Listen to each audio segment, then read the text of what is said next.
আসসালামু আলাইকুম। আজকে ক্লাসে চতুর্থ শ্রেণীর গণিত বইয়ের ৭১ পাতায় যে অঙ্কগুলো আছে সেই অঙ্কগুলো করে দেখাবো। দেখো, তোমরা সবাই ৭১ পৃষ্ঠা বের করো।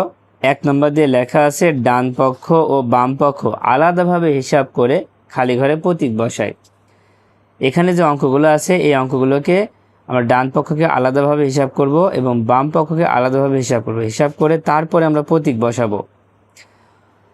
তো এখানে এই ছেলেটা কি বলছে, একটি গাণিতিক বাক্যে যোগ বিয়োগ গুণ ভাগ থাকলে গুণ ও ভাগের কাজ আগে করতে হবে। কি বলা আছে, একটি গাণিতিক বাক্যে যোগ বিয়োগ গুণ ভাগ থাকলে গুণ ও ভাগের কাজ আগে করতে হবে। এটা কিন্তু মনে রাখবা।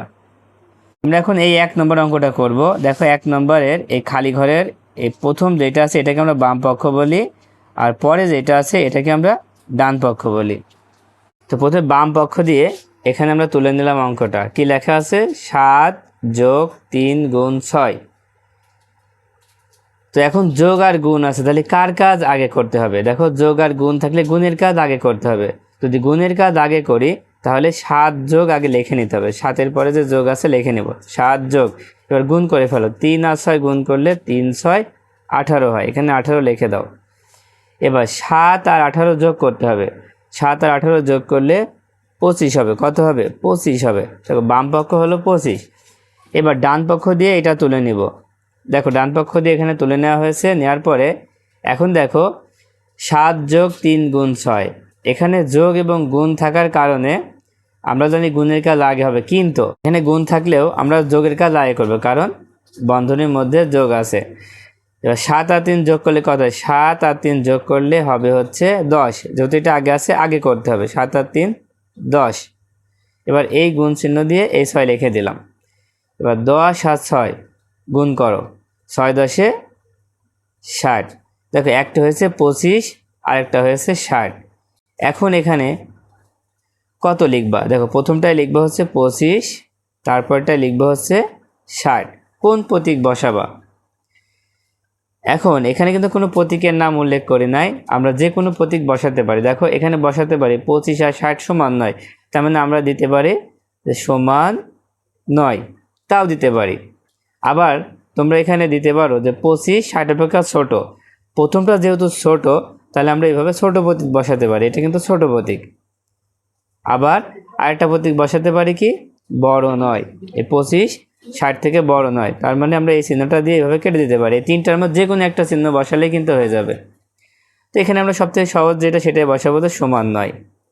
এভাবে লিখে দিলাম সমান ৯। দেখো, এখানে কি লেখা আছে, সুতরাং বা অতএব বোঝাতে এই প্রতীক ব্যবহার করা হয়। এখানে যে প্রতীকটা দেখতে পাচ্ছ, সুতরাং বা অতএব বোঝাতে এই প্রতীকটা ব্যবহার করা হয়। আচ্ছা, এবার আমরা এই ২ নম্বরটা করব। তাহলে ২ নম্বরের এই প্রথম পক্ষকে আমরা বাম পক্ষ বলি আর পরের পক্ষকে আমরা ডান পক্ষ বলি। ঠিক আছে? দেখো, এখানে ২ নম্বর দিয়ে প্রথমে বাম পক্ষ দিয়ে অঙ্কটা তুলে নেওয়া হয়েছে। এখানে আছে ৫২ বিয়োগ ১৫ যোগ ১৩। এখানে বিয়োগ এবং যোগ আছে। কার কাজটা আগে করবা? যোগ এবং বিয়োগ থাকলে তোমার ইচ্ছা, তুমি যেটা খুশি আগে করতে পারো।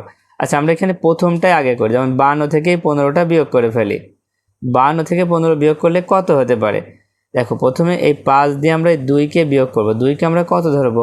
১২ ধরবো। ১২ থেকে ৫ বিয়োগ করলে ৭ হবে। কত হবে? ৭ হবে। এবার হাতে ১ থাকবে, সে ১ একই সাথে যোগ করলে ২ হবে। ৫ থেকে ২ বিয়োগ করলে কত হয়? ৩ হয়। ৫ থেকে 2 বিয়োগ করলে 3 হয়। কত? ৩৭ হচ্ছে। তারপর যোগ দিয়ে ১৩ কিন্তু লেখায় আছে। এবার যোগ করে ফেলো। এবার যোগ করে দেখো, ৩৭ আর ১৩ যদি যোগ করো তাহলে ৫০ হবে। কত হবে? ৫০ হবে। যোগ করে দেখো ৫০ হবে। এবার ডান পক্ষ দেখো, ডান পক্ষ দিয়ে এখানে লেখা আছে ৫২ বিয়োগ ১৫ বিয়োগ ১৩। এখন দেখো, এখানে দুইটাই বিয়োগ, তবে এখানে যে বন্ধনী আছে তাই বন্ধনীর কাজটা আগে করতে হবে। তাই আগে করার কারণে কিন্তু ৫২ প্রথমে থাকায় ৫২ আগে লিখে নিতে হবে। এই ৫২টা প্রথমে লিখে নিতে হবে। লিখে নাও ৫২, তারপর এই বিয়োগ চিহ্নটা এখানে বসাও।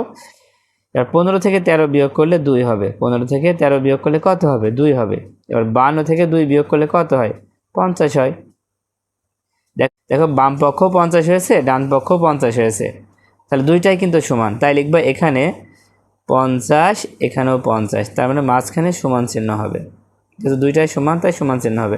তো এখানেও সমান চিহ্ন দিয়ে দাও, তাহলে উত্তরটা হয়ে যাচ্ছে। তো এখন আমরা এখানে যে 2 নম্বরটা আছে দেখো, খালি ঘরে যথাযথ সম্পর্ক প্রতীক বসাই। এই 2টা অঙ্ক এখন আমরা খাতায় করব। এবারে 1 নম্বরটা করার জন্য দেখো প্রথমে বাম পক্ষ দিয়ে আমরা এটা তুলে নেব। দেখো বাম পক্ষ দিয়ে এটা তুলে নিয়েছি, নেওয়ার পরে এখানে কি করতে হবে, দেখো বিয়োগ করতে হবে। 142 থেকে 65 বিয়োগ করলে কত হয়, 77 হয়। তারপর আবার ডান পক্ষ দিয়ে এটা তুলে নিয়েছি, দেখো 57 যোগ 12 এখানে যোগ করে দিতে হবে। তো 57 12 যোগ করলে কত হচ্ছে, 69 হচ্ছে। এখন আমরা এখানে লিখব, এখানে প্রথমে এই 77 লিখব, তারপরে 69 লিখব। 2টা পরপর লেখার পরে একটু ফাঁকা দিয়ে লিখব চিহ্ন বসানোর জন্য। তো সবসময় খেয়াল করব বাম পক্ষ কত হয়েছে, মানে প্রথমটা কত হয়েছে, এটা বড় হয়েছে না ছোট হয়েছে। দেখো এটা কিন্তু বড় হয়েছে, যদি বড় হয় তাহলে আমরা এখানে বড় প্রতীক বসাতে পারি। কি প্রতীক বসাতে পারি, বড় প্রতীক বসাতে পারি, একটা প্রতীক বসাতে পারি। আবার যদি তোমরা মনে করো 2টা তো সমান নয়, তার মানে আমরা এখানে এই সমান নয় এই প্রতীকটাও বসাতে পারি। আরেকটা প্রতীক বসাতে পারি, এখানে যেহেতু 77 69 থেকে বড়, তাই তো, সে 77 69 থেকে বড়, সেজন্য আমরা লিখতে পারি যে 77 69 থেকে ছোট নয়। ছোট নয় প্রতীক কেমন হবে, ছোট নয় প্রতীক কেমন হবে, দেখো এইভাবে দাগ দিয়ে আমরা কেটে দিব। তার মানে 3টা প্রতীকের যে কোনো একটা প্রতীক বসালেই উত্তরটা হয়ে যাবে। তো আমরা এখানে সব থেকে সহজ প্রতীক কোনটা তোমাদের কাছে মনে হচ্ছে, সমান নয়, এটাই লিখবা সব থেকে ভালো হবে। তো এখন আমরা অঙ্কটা তুলে নিই। এই অঙ্কটা পুরোটা, অতএব 142 বিয়োগ 65, তারপরে খালি ঘরের মধ্যে দেব সমান 9। তোমরা চাইলে যে কোনো একটা বসাতে পারো। তারপরে লিখবো হচ্ছে 57 যোগ 12। আশা করি বুঝতে পেরেছ। এবার 2 নম্বরটা খেয়াল করো। 2 নম্বরে আছে 63 ভাগ 7 গুণ 5, আর এই পাশে আছে 63 গুণ 5 ভাগ 7। তো প্রথমে বাম পক্ষ দিয়ে আমরা এটা তুলে নিই। প্রথমে লিখবো হচ্ছে বাম পক্ষ 63 ভাগ 7 গুণ 5। তো এখানে দেখো ভাগ এবং গুণ আছে, কার কাজ আগে হবে, দেখো ভাগ এবং গুণ যদি পরপর থাকে তাহলে যেটা আগে হবে তার কাজ আগে। ভাগ আগে আছে, ভাগের কাজ আগে করতে হবে। গুণ যদি আগে থাকতো তাহলে গুণের কাজ আগে করতাম।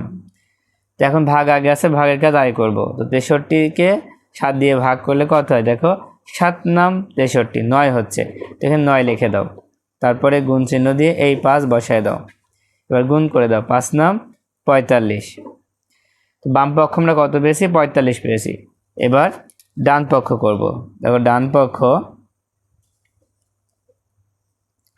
63 গুণ 5 ভাগ 7। এখানে দেখো গুণ এবং ভাগ পরপর আছে, কিন্তু গুণ আগে আছে, তাই গুণের কাজটা আগে করব আর ভাগের কাজটা পরে করব। তো গুণের কাজ আগে করে ফেলো। দেখো প্রথমে 5 দিয়ে 3কে গুণ করো, 3 5-এ 15, 5 হাতে থাকবে 1, আর 5 ছক 30, আর 1 হচ্ছে 31।